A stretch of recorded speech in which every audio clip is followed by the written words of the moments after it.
Thanks everybody for showing up. Thanks Barton for grabbing all the pizza. Yeah. So if you guys get hungry, just go right on up there. We're gonna go over a variety of different topics, but the main kind of theme of tonight is really geared toward those of you who have maybe never flown a task before or don't know what a task is, and trying to get you guys set up to a point where you feel comfortable doing your first one and participating in the Santa Barbara HoeDown. It's something that this will be the fourth year, I think, that it's been put on. And Aaron LaPlante, or Kraka, as some of you know him, he's been the one that's kind of put them on every year, and Logan and Dylan Laughlin, who's also here, jumped in last year to kind of help out with it, and they've been a big driving force for it this year as well. So we'll kind of talk about a number of different things, but the general layout, we'll walk you through the HoeDown website to start with. We'll go over how to download the waypoints depending on what kind of instrument you have, whether it's your phone or a standalone instrument. We'll go over the Google map or kind of Google Earth of the area that we'll be flying in, talk about different trigger points, route choices, and landing zone options for you. We're going to go over the instruments and kind of what you want to have set up on the face of that instrument.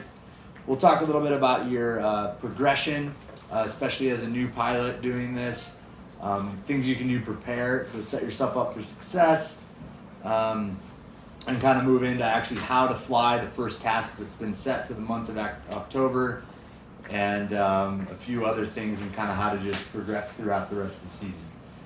If you guys got any questions about stuff, you can just shout them out right in the middle of it.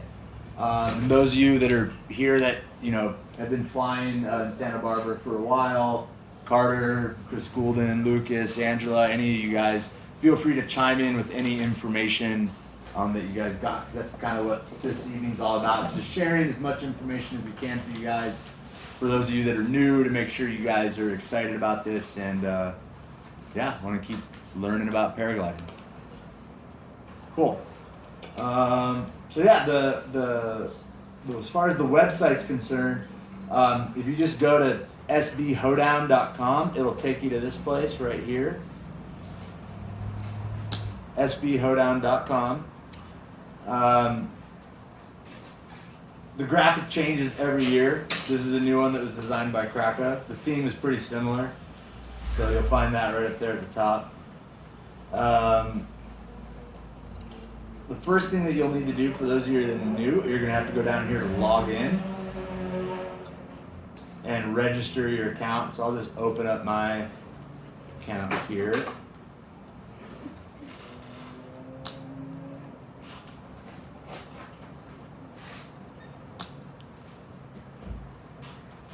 You can just use your Google account like I did.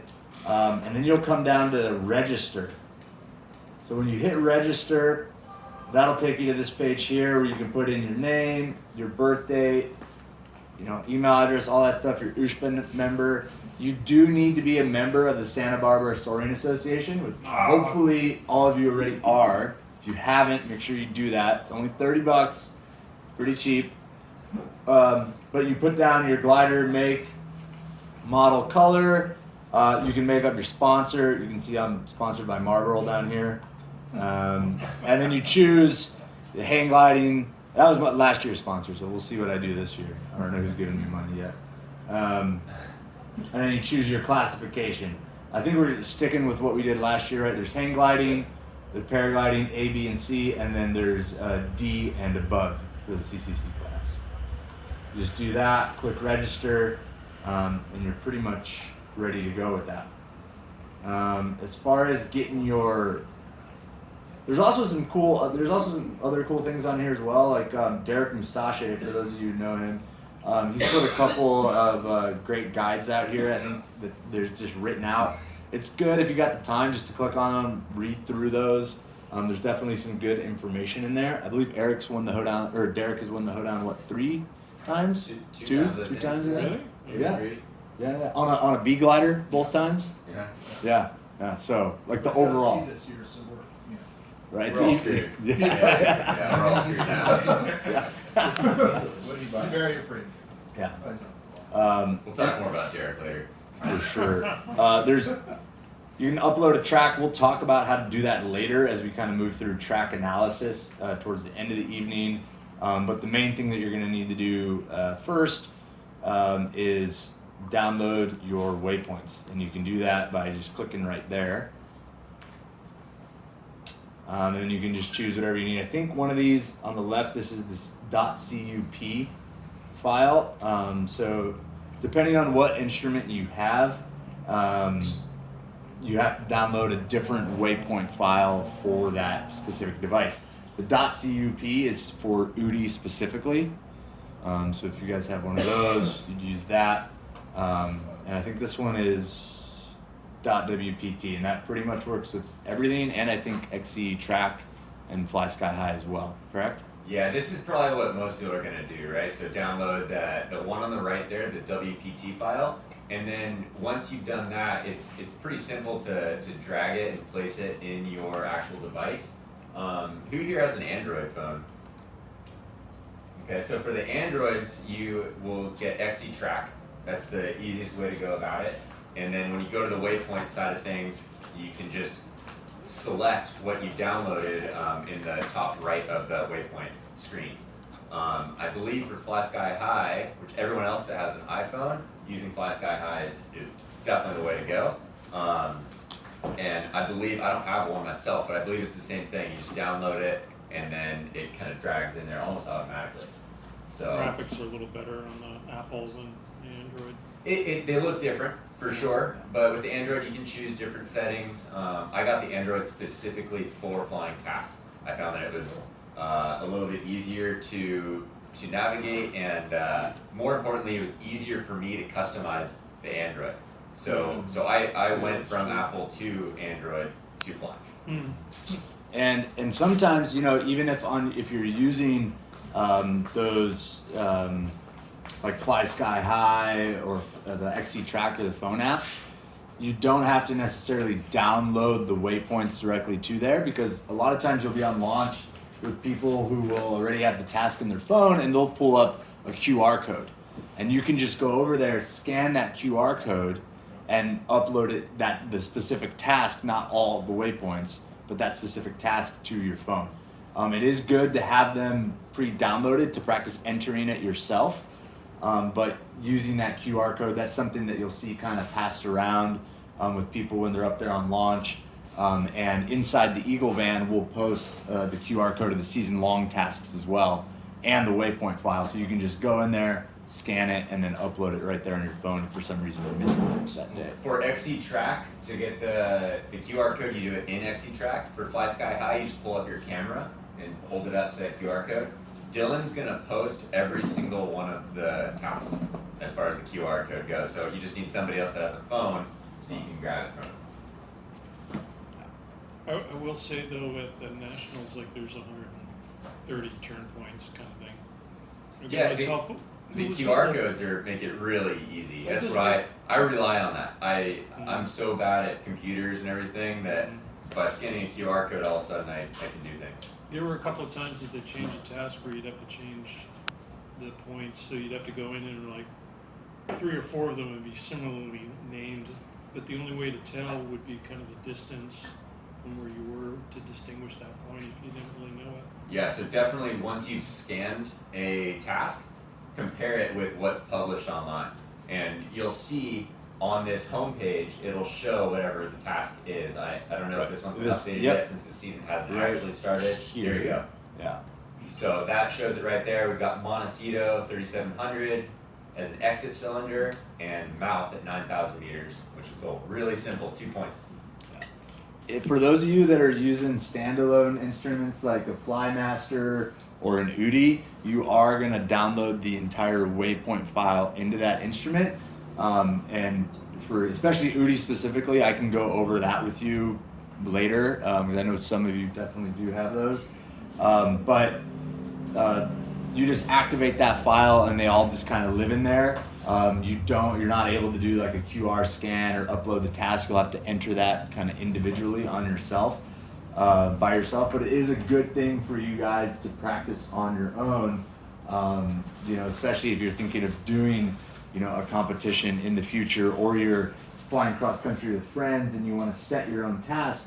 Knowing how to navigate those features in whether it's your phone or your instrument, it's pretty important. It can definitely make things less stressful for you on launch.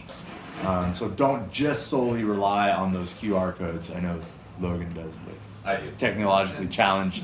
And double check things, the number of tasks I've done, and then like been off by a little bit, gotten 0 points for as a fan, but just double check. I know it sounds silly, but Yeah. yeah. So after you get set up on here, you know, you have your cylinders down here for the monthly task, right? Montecito, 3,700, and then mouth, which is lizard's mouth, at 9,000. What does that mean to you guys? Because I know those of you who knew, you're probably like, well, what the hell are they talking about? So you're gonna want to go, if you go to visit Eagle's website, paragliding.com, click on the cloud-based page, and then Kraka's Santa Barbara KMZ file. Click that and download it, and then you can open it in Google Earth, and that will take you to this right here. And so we're going to kind of walk you through a few different areas, mainly kind of our fishbowl, and then we're going to talk about kind of triggers in landing zones from essentially the T at the base of the VOR, which is right over here, all the way over to Padero Lane, which is just right over here, Padero Beach, which is kind of like the main area when you're new. It's your first season flying here in Santa Barbara. That's really the area you're primarily confined to. And so figuring out where your bailout landing zones are, places that are good to land, places maybe not so good to land, but you can use, and different routes to get there. So Logan, if you want to talk a little bit about it, I can drive on the computer. Yeah, just real quick, I think before we get to this, and because I know Crack is going to have a lot to add in here as well, just talking about what it means to have an exit cylinder or an enter cylinder. So on the starts, we have these cylinders that are invisible, obviously, and the idea is that they're based off of one of these points and what you've downloaded already from that waypoint file or that cut file. And once you create, you have all those waypoints, you'll create your task. This month's task is 3,700 off of Montecito, exit, and that's where we start. So what that means is that there's a 3,700 meter radius. All the radiuses are done in meters. That's an imaginary circle around Montecito that's that big.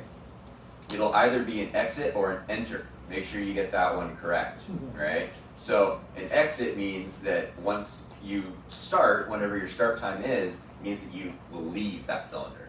An enter means that you need to be outside of it and come into it in order to start the task.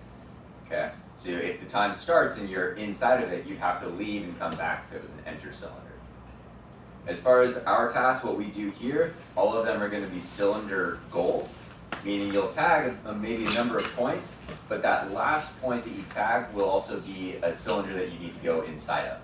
Some tasks will have a goal line for finish, and then you get a radius off of a point, and that's just another different way to do it. We're not going to do that with the HoeDown. It's not part of our software, right? So radius cylinder is pretty simple. Yeah. Just to be clear, you're saying that the cylinder, you want to mark it as enter or exit. Yep, on your start, and we'll write it down in there. It'll say either exit or enter. Make sure that's correct. And then your device should help you as far as saying, hey, you need to get outside of this cylinder to start or inside of it to start. There's a number of things I really like to have on my device. One is the name of the turn point. Okay, it'll tell me what my next turn point is and the name of it.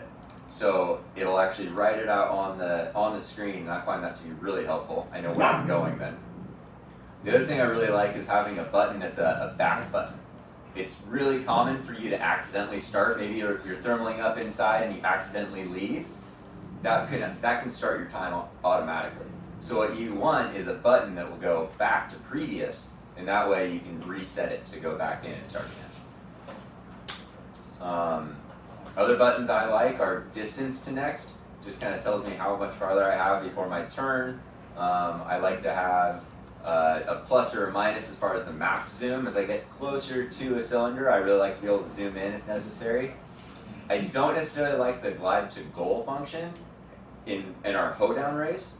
And the reason being is that we want to end all of these courses in the hills. And part of that is so that we can continue flying. We don't want to see anybody race down to the ground and then all of a sudden their day's over, right? So instead, by being able to tag your last point, you're still in the mountains, you're still in the game, fly back to Parma or fly out to the beach or whatever you're going to do. Okay. What's up? Yeah, so on the subject of exit versus enter, I remember last year we had a task called triple nipple where like all 3 turn points were on the tit. Yeah. With different cylinder lengths. I was Yeah. always confused as to how that was supposed to work. Like, are you supposed to leave and then enter the next one? Yeah, totally. So that's called a concentric circle. And more or less the idea would be if the turn point was here in the middle of the floor and you've got a small cylinder inside and then a large cylinder is your next point, you'd have to come in, get the small cylinder, exit to then enter the next cylinder. So after you've started, every cylinder is an enter cylinder. You don't tag it by being in it, you tag it by entering it. Does that make sense? So Right. then if we have 3 points, it would be go in, tag it, then you have to exit and then tag the next one, and then go in again and tag that third one. It's pretty fun, and you can do different lines by doing concentric circles, so Okay. they're pretty cool. So you have to leave, so let's say you have like a small one that you enter to start and the next concentric circle is bigger than that. Yeah. You can't just leave the first one into the second one. You have to leave the second one. You have to leave the second one. Yeah, it's an enter as well. Gotcha. It's more or less just saying go this far away from the center of the start point. Yeah. Then you're good to go back. It can be confusing on a, well, at least on an Udi, I don't know about other instruments, but if you have concentric circles and you're going out, you've had an inner circle and you tag that one, now you're going out to a concentric bigger circle, it's not going to ding as you cross the line going out of it, because it's an enter. By default, it's an enter cylinder, so if you're waiting for it to ding that you haven't, you're just going to you've already crossed it likely, and you're going to get further and further away from it. You actually have to turn around and come back in, and then it'll ding. So you have to really watch your. I'll look at the distance on the Udi. It's distance to optimization zone. It's basically distance to the line, and you can see it getting smaller, smaller, smaller, smaller, and then it starts increasing, increasing, increasing, and it never dinged. You're like, okay, I'm outside of it now. Or look and see that you're outside of it. Like sometimes we get in the zone, and we're flying with other pilots, and we don't like look and see where the line is. But in that situation, it might not ding for you when you're kind of going further than you need to go. So, something to think about. Gotcha. That can be confusing on concentric circles, I think. They're fun. We'll probably set some tasks with them this year. And part of what I think is cool about those is that you often don't fly your optimized route, right? Maybe it's faster to tag it, get out, and tag it again, as opposed to flying an optimized route, which most of our instruments, when we put in a route, it shows what is the fastest, the shortest distance between these points. And what you guys will often find is it might not be the best way to fly, right? Just following an arrow sometimes leads us right up a canyon, right? So maybe making some steps to get there is a smarter idea. And this is a lot of information. The HoeDown, just so we're really clear, is made for kind of first year pilots or people that are just looking to explore and figure out our range a little bit better, understand your instrument a little bit better. The idea is not to create some really competitive situation where we're all, racing and I'm better than you're better than whoever. It's really just trying to figure out the ins and outs of our range and flying at different altitudes on different days. And what's really cool is that by having a lot of different pilots, good pilots, new pilots, whatever it is, flying the same exact course, you can see what everyone does. Once we upload a track, you can download an IGC file, which is your written out waypoints or your GPS coordinates, and see what moves you made that maybe another pilot made differently. And it's a really good way to learn.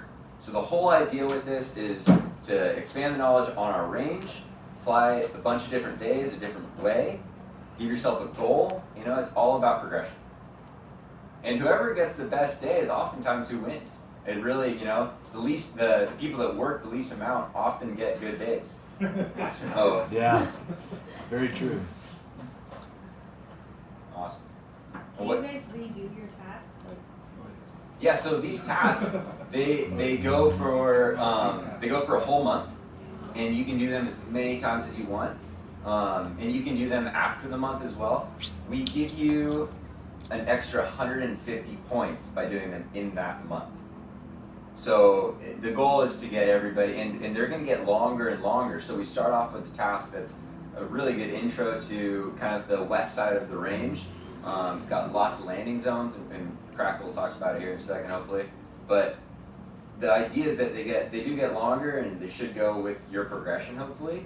And so yeah, redo them as much as you want. And if you fail, it's awesome because then you get to go and try it again, and it's not a problem, right? It's not like it's ruining your score, and you're not a bad person or anything if you land on the ground. So yeah, flying has nothing to do with your self-worth, I promise. You can knock out numerous times in one day, which people do. I mean, to quote Aaron, like, if you're landing out, you're learning. Yeah. Just land out safer. Yeah. Yeah, so I would say that Derek, who's won this a couple times, one of the ways that he got quite good is by doing the same task 3 times in a day. He would do it, fly back, do it again, fly back. So I think it's a really good, it's just nice to have an idea of where you can go. I can feel kind of lost up there if I don't know what I'm trying to do. So that's the idea at least. Cracky, you want to talk about the this month's task and bailout zones and stuff? I don't mind. Thank you. Thanks, Logan. That was awesome. I'm Aaron. If I haven't met you guys. And to add to a few things, sexy. Add to a few things that Logan was saying with the software. It's super cool because you can also export right into Google Earth files, so you can see where other people went, which is super easy. Another couple of common questions that people ask is like, well, how high do the cylinders go when you have cylinders? And they're infinite, so you can tag them at any altitude. So, but on that same note, don't just be like staring at the optimized thing and looking at your instrument and running the mountain. You gotta use your way around that. What other things come up that people ask about? I think you probably already covered it, but yeah, you aren't tagging the waypoint, you're tagging the cylinders that are made around the waypoints, right? You don't have to go all the way to the waypoint.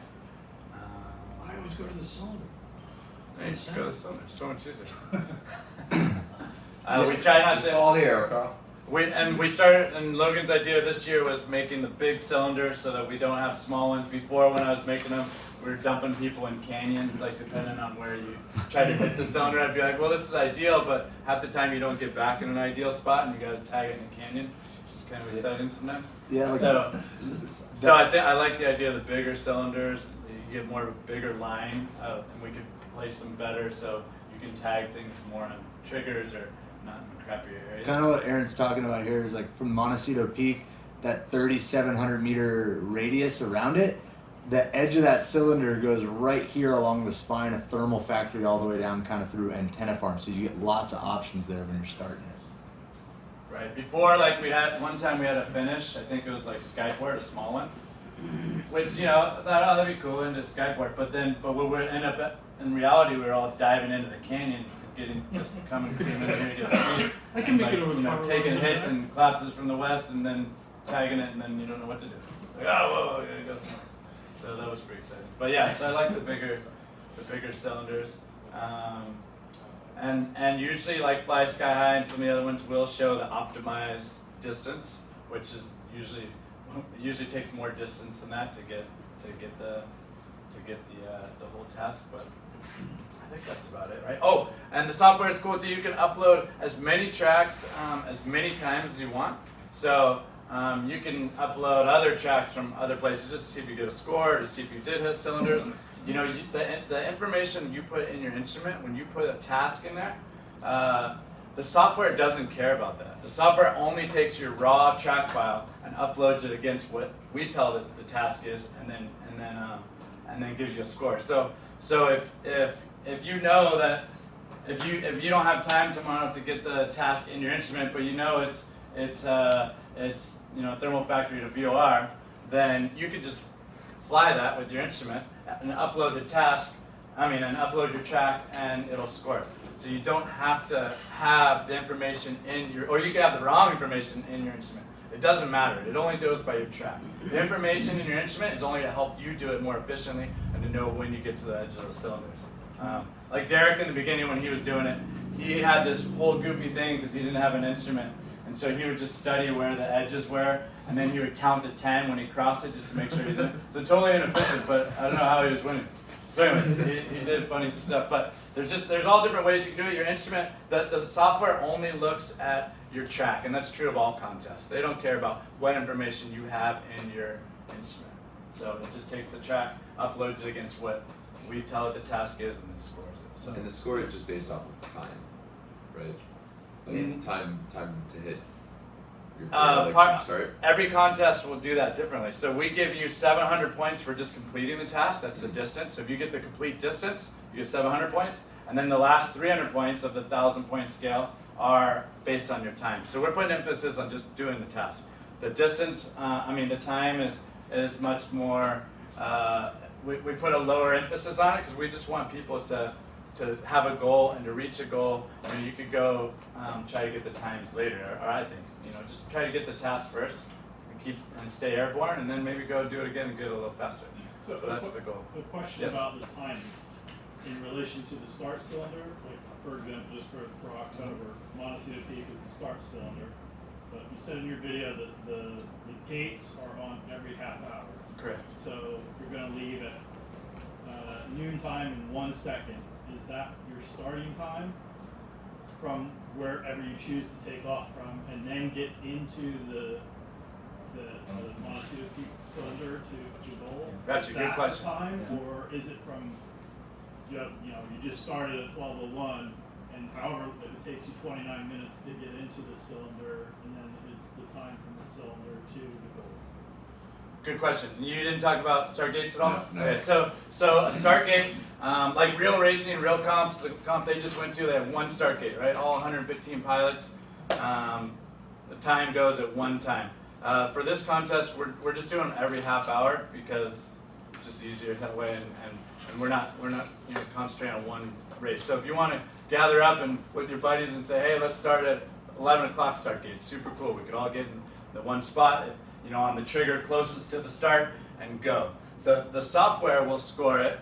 The software knows that it starts every half hour, the start gates, right? So if you leave, for your example, if you leave the start cylinder, if you're in the start cylinder, you have to be in it, right? At your start gate and then leave right after, correct? So if you leave at 12:01, then your start gate, the software will see it as 12 o'clock and start you there. So you got that? Yeah. But if you leave at 11:59 out of that cylinder, then the start gate says, oh, he left the cylinder, and your start gate starts at 11:30. So it automatically adds 29 minutes to your time. Okay. Does that make sense? Yeah, so it doesn't matter when you take off. It doesn't matter. Just the start cylinder. Yeah, it doesn't matter when you leave the start cylinder. The software, our software for this comp, will score it at the half hour previous, on the half hour previous. Does that make sense? So if it's 12, it's noon and 1 second, it's going to go noon. If it's 12:29, it's going to go noon too. Does that make sense? To his question, though, it doesn't matter what time or where you launch. Yeah. No. Where you Correct. launch and what time and where you launch is irrelevant. Sorry, I didn't All have that a matters is when you cross that start line. And because there's multiple gates, then to what Aaron's saying, like the software will choose the gate based on. Ideally you're in position somewhere waiting and watching, and you follow your instruments and you cross that line a split second after the half hour. And these guys that are super into it, that are going for those fast times, their instrument tells them where they are to where the edge of the cylinder is and right kind of when to go. It'll tell and the you, speed. so there's, most instruments have this, the UDI for sure has it. You have, the main things are time to go. Well, three things when you're looking at the start. You've got time to gate, which is a countdown to when the start is. So if it's, you're gonna go at 1 o'clock and it's 12:58, it's gonna say 2 minutes, and it's gonna be counting down to when that gate is. So you can look and say, okay, I've got 2 minutes to the gate, to the start. But then there's also time to go, which has to do with, let's say you're sitting in the thermal back here and the start cylinder is here that you want to exit, but you can't hang out here because it's a canyon, let's say. I mean, the starts are in different places. Sometimes they're in a great place where you could just thermal and hang out right on the edge. Other times they're not in a place you can hang out. So you want to hang out back here. Maybe it's a kilometer away, maybe it's half a kilometer away. So you don't want to leave at the start. You can be 2 minutes late and losing all that time. So you want to look at time to go, which is calculating when you need to leave that spot to get to the line right on the money. But then there's speed to gate as well, because perhaps you have a tailwind. So you're just miscalculating that time to go based on your trim speed, probably. Maybe like 37k an hour or something. But maybe you have a tailwind, so you know, man, I can do 60k an hour easy to, so then you can kind of refine your start based on what the speed is that you need to go to get to the gate on the money. Those are, I mean, it's really rewarding to start and have it be like a split second after the gate. Like you did the best you can. Then you'll probably fuck it all up and ruin that path. It feels good when you start well, you know. And one of the nice things about those of you who do have the UDIs is that you can preset it up to put, say, you're up there at 11:30, you're getting ready to launch. You can set multiple intervals on the half hour, and so if you mess up that 12 o'clock start gate, it'll automatically just go to the 12:30 one if you haven't set it up, and so you don't have to worry about changing that in your instrument, and it'll just kind of keep cycling through until you actually go and start the task and get on course. That answer your question? Yeah. Okay. Yes, So sir. you're sort of like an aside to a couple minutes ago, we were talking about like software and whether or not. So it's looking at your IGC file, right? And it's just recognizing whether or not you have a GPS point inside a turn point or outside a turn point at a given point in time. Whatever, it's relatively simple. But the software, uploading your tracks to the SB HoeDown site is actually a really valuable tool in general. Like I'll use it for cross-country flights. And where I'm like, I'll be in Utah and I'm flying and I'll upload my IGC file to SB HoeDown because the KMZ file that comes out has really nice features like your climb rates, your glides, like it's a really beautifully written program to transfer the IGC to KMZ versus like a GPS dump, or there's some IGC to KML converters online. So it's sort of an aside, but like I recommend it's not going to count towards a task, and you can just select some arbitrary task and put it in, but you get really, really nice information. Like, What's it giving you the X content?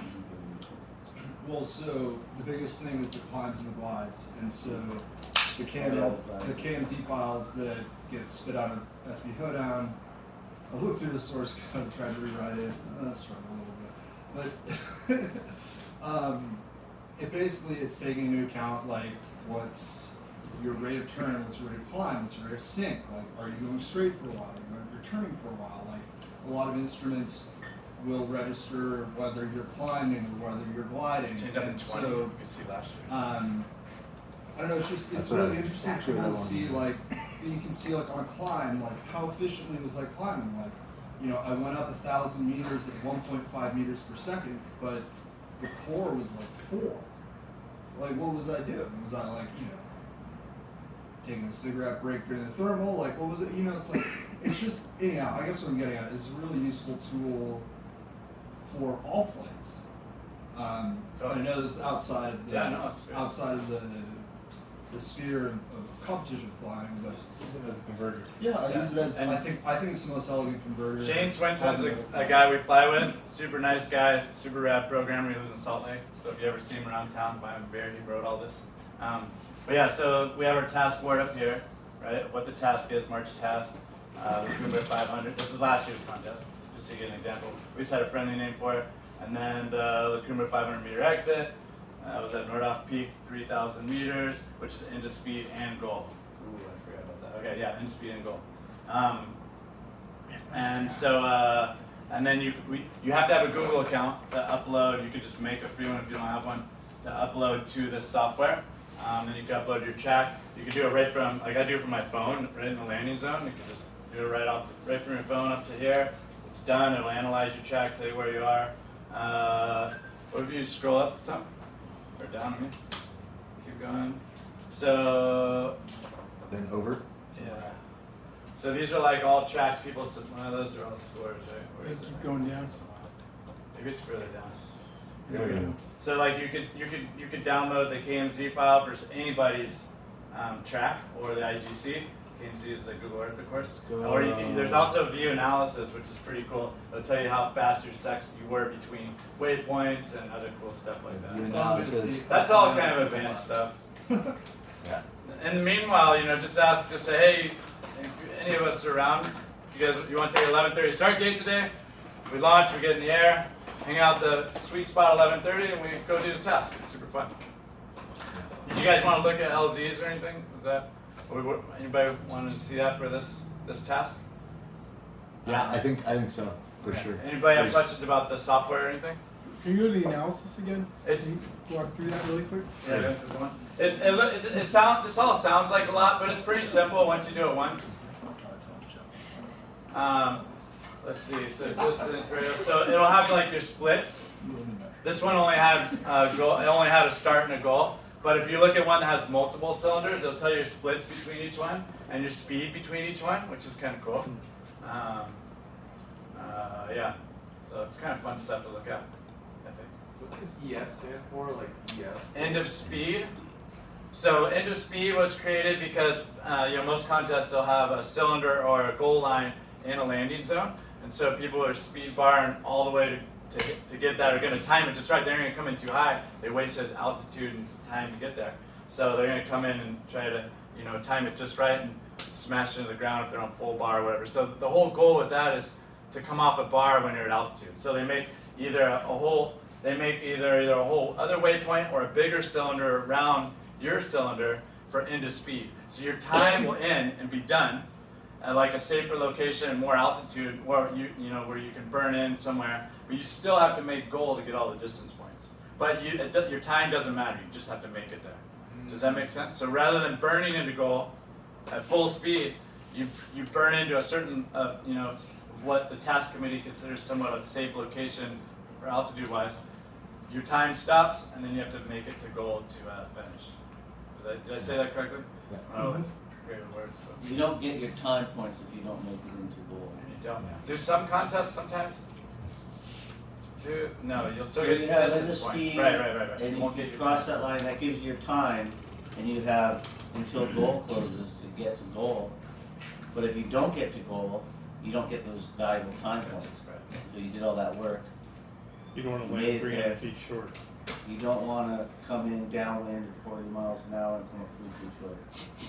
You know anybody that? No. Yeah. Okay. Let's start. All right, so LZs. So this is our most. I think it's the most friendly part of our range. This west part from Gibraltar Road to the pass, which is like marked by the 154 basically. Simply because it's the furthest away our range is from the ocean. So usually thermals are better. The front points work really well, and there's LZs everywhere. It's really easy to land anywhere, and so many of these spots are low stress to get up from low, as opposed to maybe a few areas when you head east. So we kind of keep it on the west side in the beginning. There is airspace over by the VOR, so if you have that on your instrument, it beeps. Don't worry about it. You're not that deep in it. It's like great instrument. We aren't going to penalize you for it, is what I should say. Maybe you should worry about it. I don't know. That's a personal choice. All right. So let's see. So yeah, we're starting here. So thermal factory. Everybody familiar with what a thermal factory is? Just to the east of Skyport Eliminator. Yeah, Skyport and Eliminator, basically the same thing. Same spot on Gibraltar Road, about 3,000 feet. So if you've flown this zone, if you launched Eliminator, Skyport, or even EJ, and cruise what a lot of people refer to as our fishbowl here, then you know the LZs. You got St. Mary's, you got Parma, right? You got St. Mary's, you have Parma Park, You have the fire break road that comes off of Parker's, right? That whole thing's landable, and half the time, if you're scooting that thing, you'll make lower Parma, but you can land on that whole thing. There's plenty of places even short of that to land that are all gravy in here. It's no big deal.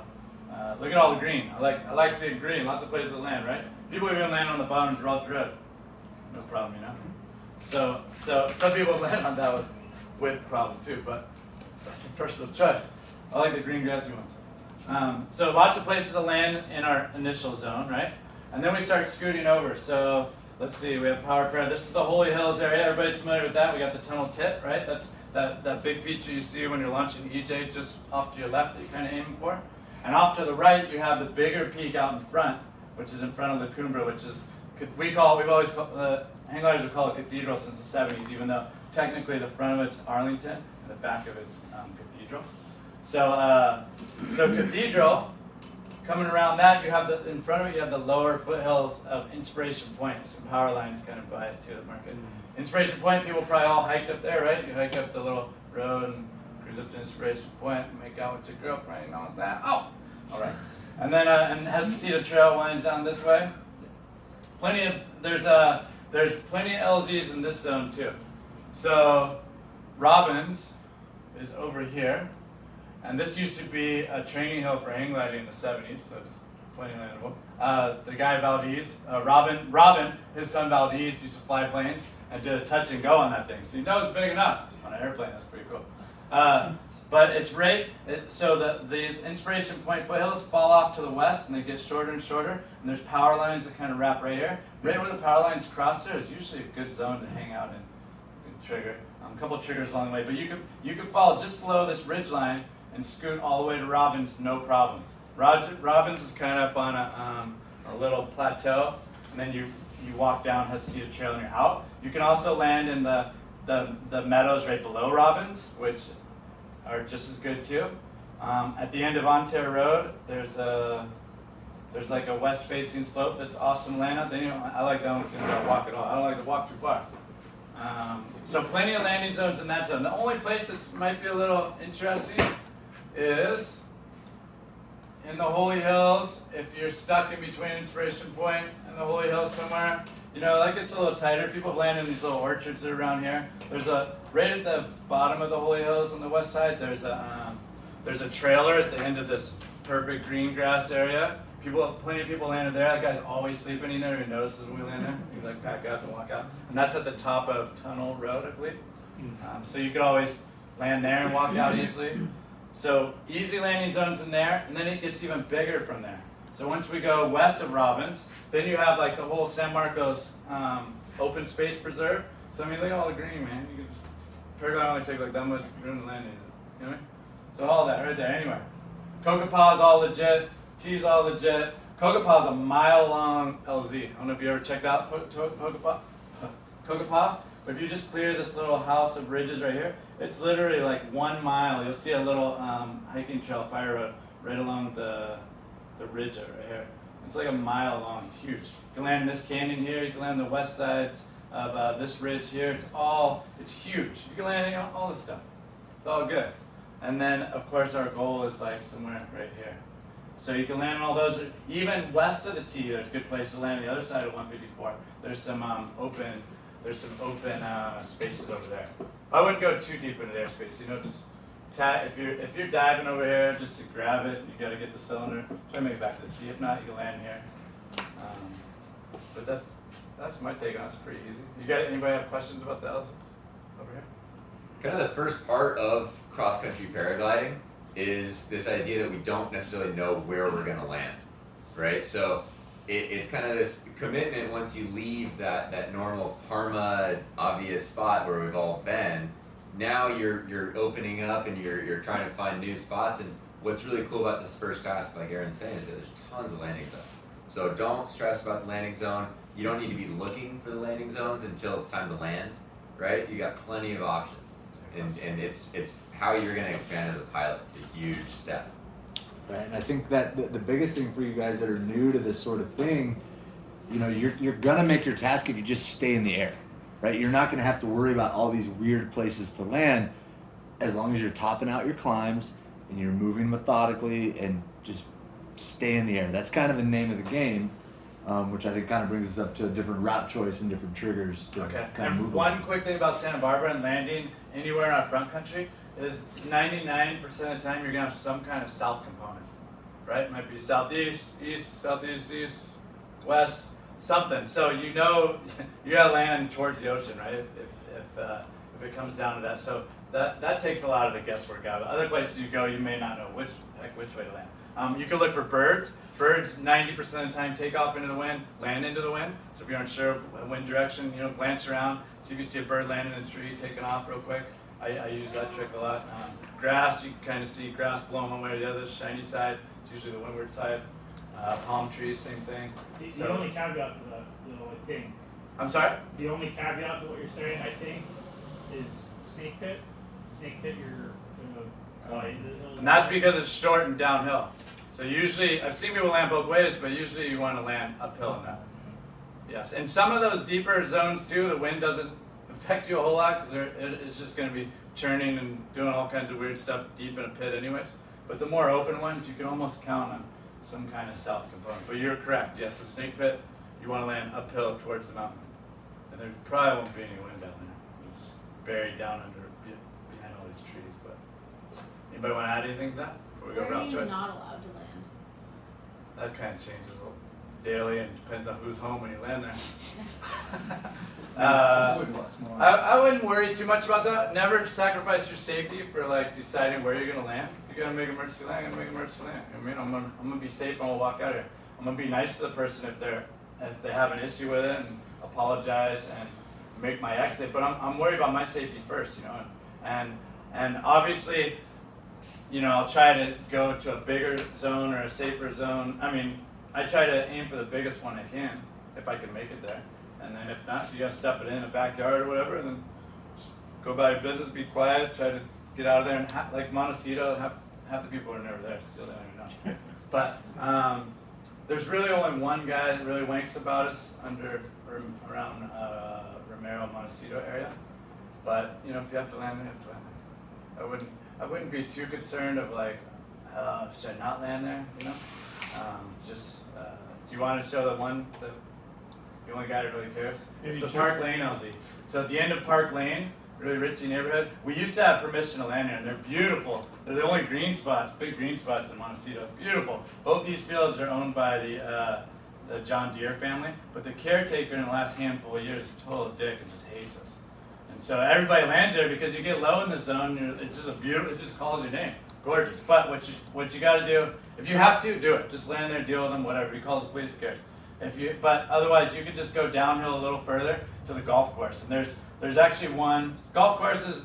90% of the time they're fine with, but this field right here is not part of the golf. It might be part of the golf course property, but it's not actual a green or anything. And nobody's ever said anybody in this rectangle. So if you could just go a little further to that guy, you're How all do you good. get out of there? Because I was looking at that the other day.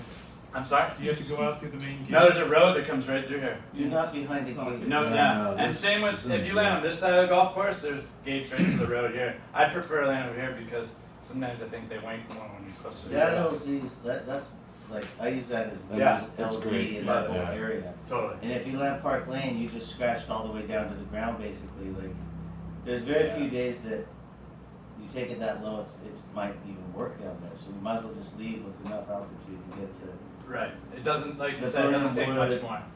field, like it's just an empty field.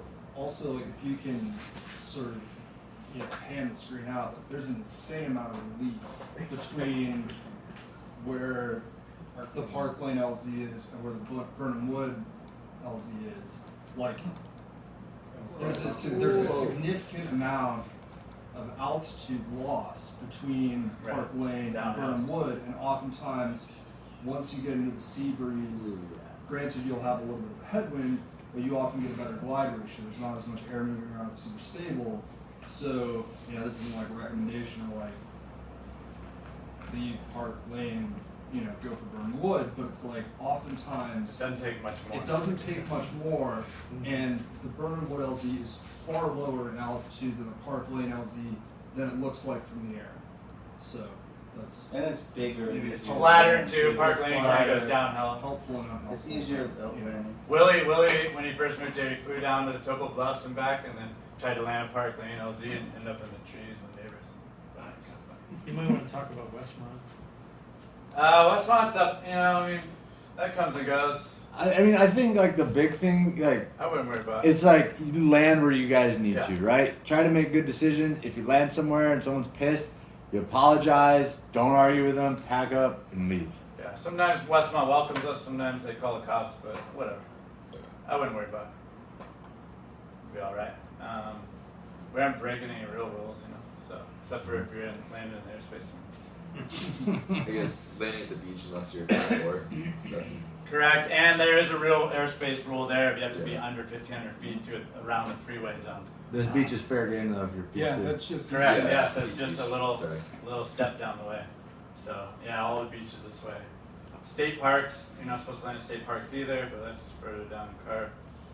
But sometimes they don't carry that, but whatever. Always land for your safety first and then worry about people later. I would say just do your homework too and have a safe glide out Yeah, when you're flying. yeah, but definitely like, I think it was Neil saying, or somebody, maybe Garcia was saying, you always want to be concentrating on the flying, if you concentrate on, or worrying about where you're gonna land, you're gonna land. Like, so you concentrate on your flying, and then, everybody in there has never failed to land. Everybody's landed every freaking time, I'll tell you that. So you're gonna land, don't worry about it. Just concentrate on flying, you're staying up, that's what we came to do, we came to fly. We didn't come to land, we came to fly. Alright. What else do you want to talk about? Route choices for this task? Anybody want to know where, how, what to do? I don't know. No. I like this task because there's options. I like it because it starts on high points and low points. That's starting cylinder. So you can start high on we kind of consider the thermal factory and the double R kind of our back points. We consider the thermal factory, the antenna farm, and the tit kind of our front points.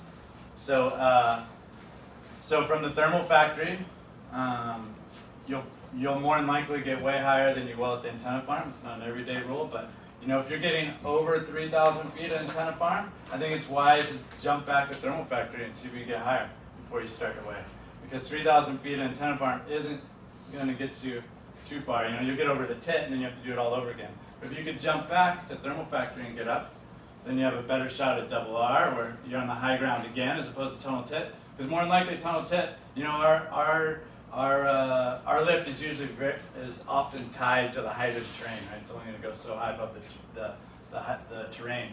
So tunnel tit, you might be seeing a pattern. You're getting $3,000 antenna, you're getting $3,000 at tunnel tit, but you may be getting 3,800 or $4,000 at thermal factory. Same with double R, so on and so forth. So those are two easy back points to hit, this double R and thermal factory, to try to get higher.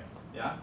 From there, it's a little more of an aggressive move to stay in the back, like on the Cumbra and Alternator. If you do get, maybe over, say, 4,500 at the double R, that's a pretty sure bet to ride the Cumbra, and if you aren't getting it, you can just bleed out to West Pole, and you're halfway there, or more than halfway there. I think just as far as progression goes within the cross-country stuff, right? So one of those points is being able to choose a landing zone from the air, one that's not covered in power lines, ones that don't have big fences that you're going to run into. So that's one of the steps. Another step is this idea of moving back and moving up terrain. So when we have that altitude out front, instead of using it to just glide out and get lower, which is kind of the natural thing, right? It's when we're first starting, it's, hey, let's climb out an antenna farm. Now we don't know what to do with it, so we go out to Parma nice and high. The next step kind of in progression is, now I've got this altitude, let me actually commit to getting low one more time, maybe pushing back uphill, where you're not going to be as high above terrain as you come into that. So that's kind of one of those first steps that you need to make as a cross-country pilot. Does that make sense?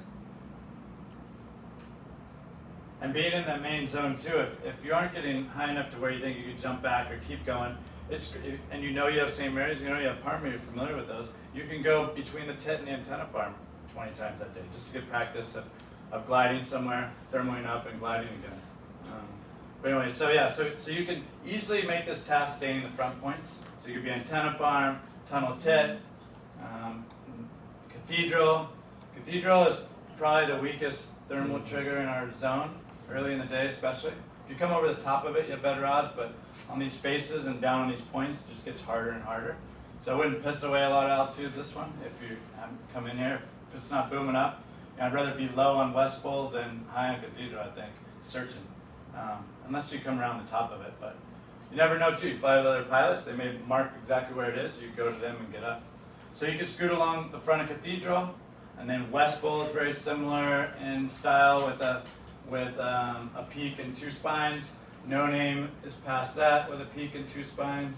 And then you have the VOR, one big long spine. And think about this too, from West Pole, we used to have launch alternate all the time. From West Pole to VOR, you have, the T is pretty easily makeable from all the low spots. I mean, almost anywhere you can slide off the T or Kokopah. Kokopah is even easier. So if you're familiar with that, if you ever landed the T from VOR, then you know once you're over Cathedral way and you start heading one more time west, you know you have LZs. It's no big deal. And right below Cathedral, you have Robins too. So you could bounce along the front points, or you could start in the back points and then go to the front points, or you could stay the back points all the way. There's multiple route choices, and none of them are bad. I think you can do it without circling. there you go.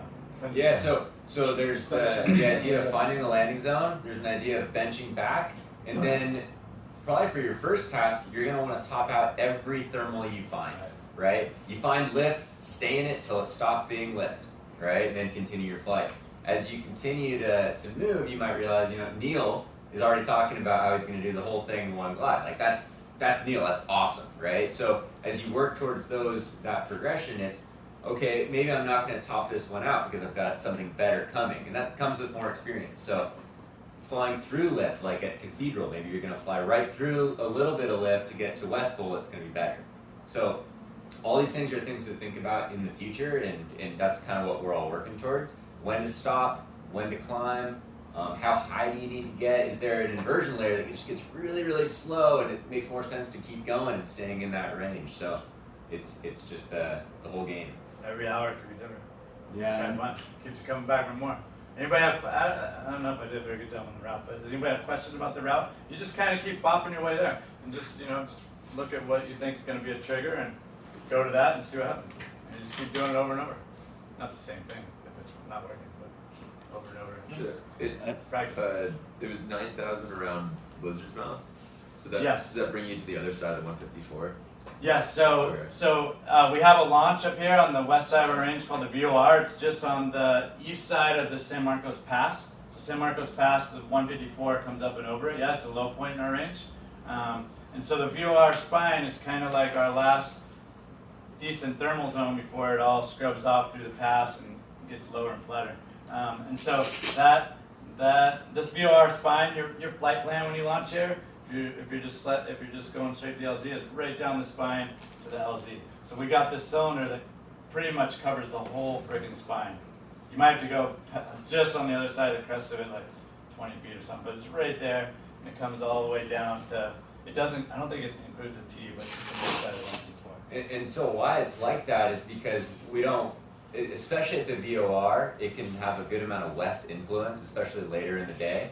That both comes through the pass, and it's also just a little bit closer to the beach as you get that direction, and closer to the west wind that's coming around Point Conception. So by putting the cylinder right over that spine, you're hopefully coming in high enough to where you're not putting yourself in the lee of that spine, right? So trying to keep it safe, and what you might notice is a lot of times in Santa Barbara, it starts off slightly southeast.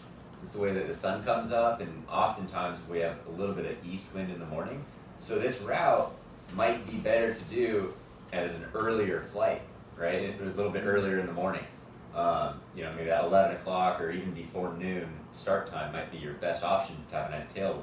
Whenever we're fighting the wind, it really, really kills our performance. We're slow. Ready some turtles. Anybody have any questions about routes, ways to go? LZs, thermals? It's all fun. And definitely buddy up with people if you want to, if you're like, even if it's two newbies, hey, they want to do this task today? Let's try it. Let's start at 12, see what happens.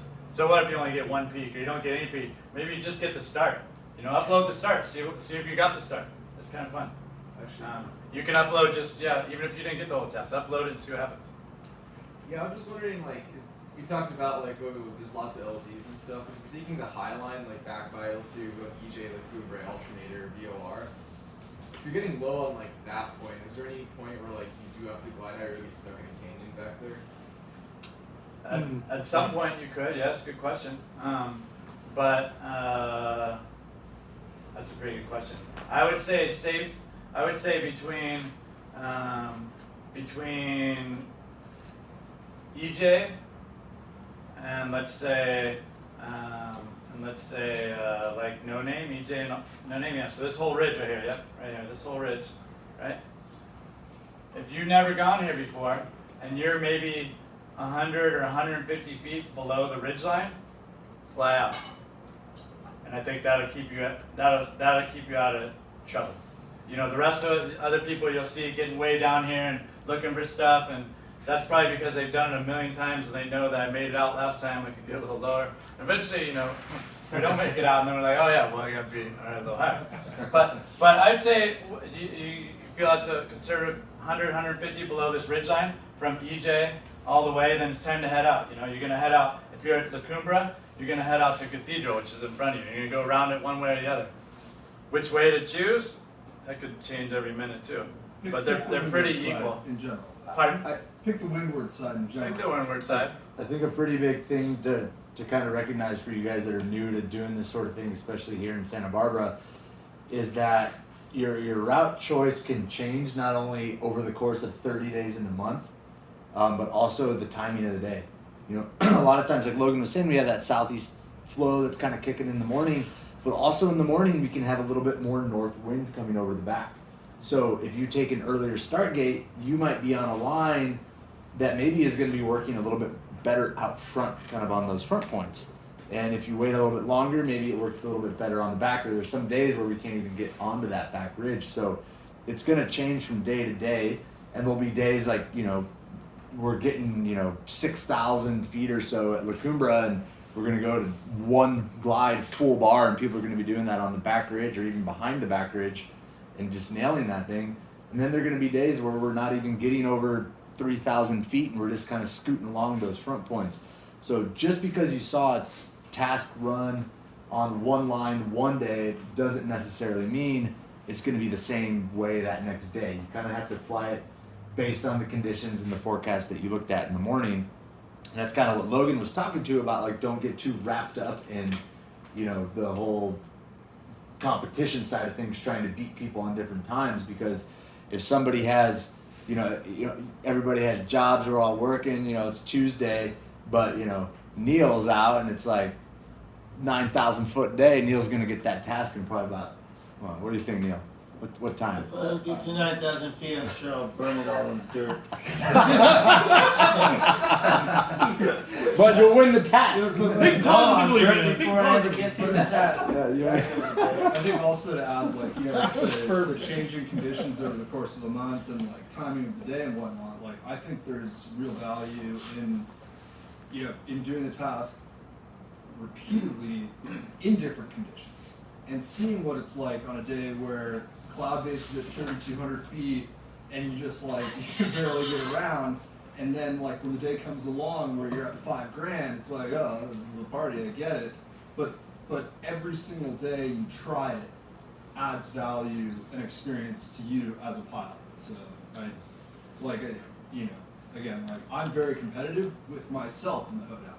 Like, all the competition is, like, I check my times and my tracks, and work against myself and look at different kinds of days and where it is, where can I develop speed on a 3,000 foot day or a 5,000 foot day. So, all right. And for me, it took many, many years to scoot around. I was often very conservative. I had a hang glider start, so I didn't want to land a lot of these crappy places. So it took me many, many flights, like, I got here, and I got out with plenty, and I go a little lower and a little lower. And what always helped me, especially being familiar in this range, we have so many launches all over the place. So to go with Ajay's point, like, how low can I leave this ridge? We have launches all along this ridge that people have been launching since the 70s and crappy ass gliders. And so you know that, well, I've been launching there forever, I think I can make it out from there. Or like I'll be low in a canyon somewhere and then I'll be like, oh wait, sometimes we launch right there, I'm not that low. So just keep in mind, if you get the more the places you launch, then you can use those as gauges too of having launched there before, and then you feel like you can reach out somewhere. But that's just something to use. Yeah, so 150 feet under that. Push out the first time, see what happens. See how high you come around those other peaks. Yeah. Any other questions?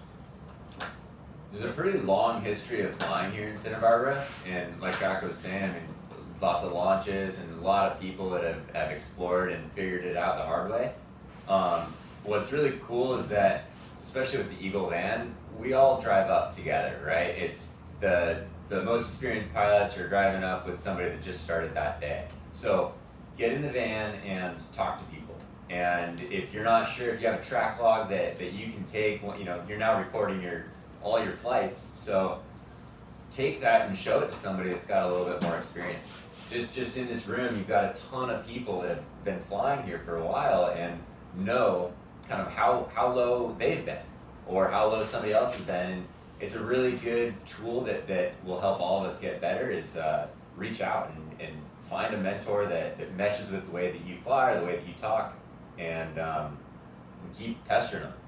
I used to send almost all of my track logs to Kraken. I'd land in Parma after a 10-minute flight and be like, hey man, check this out. This is awesome. And it's probably the best way that you can learn is just, peel it from somebody else. Get Neil in a room for 20 minutes and just listen. That'll be more. Be there for 2 hours. Start with 20 minutes, you'll be there for a little while. But we all share tracks with each other. It's fun. It's like tweaker heaven. You get to check out tracks here and play it and figure it out. So sometimes we learn something new too. Like, oh, that's a cool spot you got open. Maybe I'll go there. But anyways, it's a lot of fun. I'm excited everybody's out. Gonna go flying, have some fun.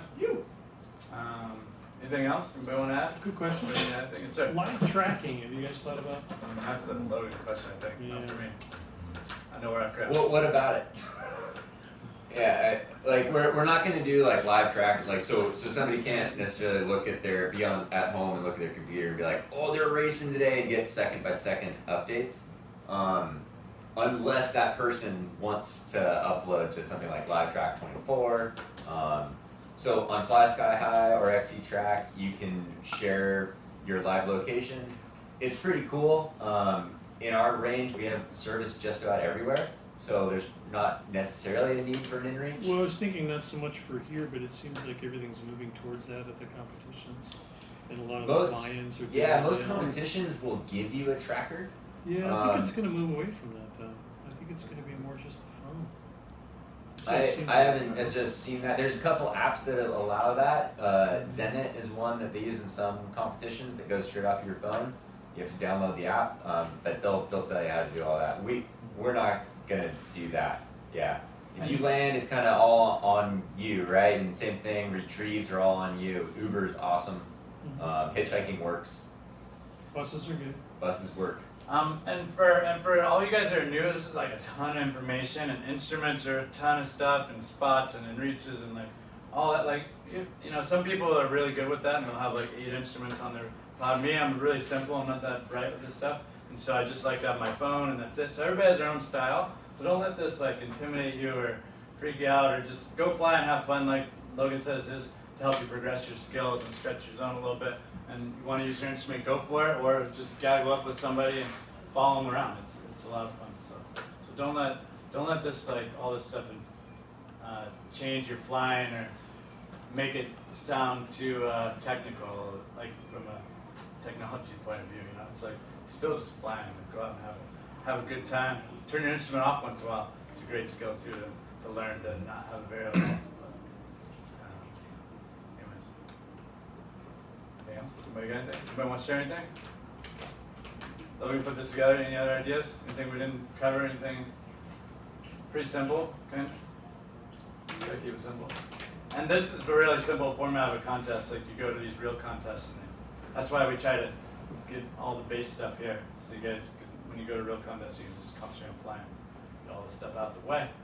But Is this so this is Google Earth. Are we down like can you download all these points and stuff and then just like Yeah, upload so it over on Google Earth? Is that Again, you just go to our website at perrylighting.com. I'll walk you through it right now. Click on the cloud-based page. Scroll down over here on resources. There's tons of good stuff in here, you guys. Click on Kraka's Santa Barbara KMZ file. You hit that, it'll automatically download over here. Open that guy up in Google Earth, and then bam, you got this. You got everything you need. You go all the way to Fillmore, Magic Mountain, the whole way. And like Carter said, if you're a Google Earth fanatic, you can take. Can you jump an IGC right to Google Earth? Yeah. Or is that why you use the software? It has to be a KML or KMZ, but it's So you can upload it to the SB HoeDown any task just for the heck of it, so you can hit the KMZ button. You can use GPS. Some instruments will do it, but like, I'm just saying. That's right. Fly Sky High, you can do your chat right Yeah, there. Right there. it's a nice resource. Do we have questions about specific instrument questions? Are we not going to do that, or do we have enough? if there are. Yeah. Hootie, Dr. Chris. What do you want to know about Duty? just what people are using for pages and other stuff you might been using. You know, for me, I fly with two of them, and I think the main stuff that I have on my page, I want to know where I'm going right now. You want your target. You want your distance to that target. Well, man. And I can share these photos on my on Telegram or whatever too. I got screenshots of them. It's a nice clean flight deck too if anybody wants to see what the nice. Yeah. So and then I also have like room for my phone on here as well. I fly with two UDIs. You can switch through different map pages on them. The reason that I fly with two, I don't like my things kind of shifting around a bunch. I have one that's zoomed out all the way to 50 kilometers so I can see the entire task. And then I'll have one that's zoomed in at 5 kilometers or sometimes 2 kilometers so I can see the edge of a cylinder. So that way, if I'm in a thermal and I'm climbing and I'm close to the cylinder, I'll know where it's at. But then I also see the overview of the task, so I know as soon as I hit that cylinder where I need to leave and start going. And you know, on the optimized route, we're talking about efficiency here. You don't need to have as many screens when you're doing this sort of thing. Really, just one telling you where you need to go. How close you are to that cylinder, and then you know what your glide is to. You could have your glide to the next cylinder, or you could have your glide to the very last one.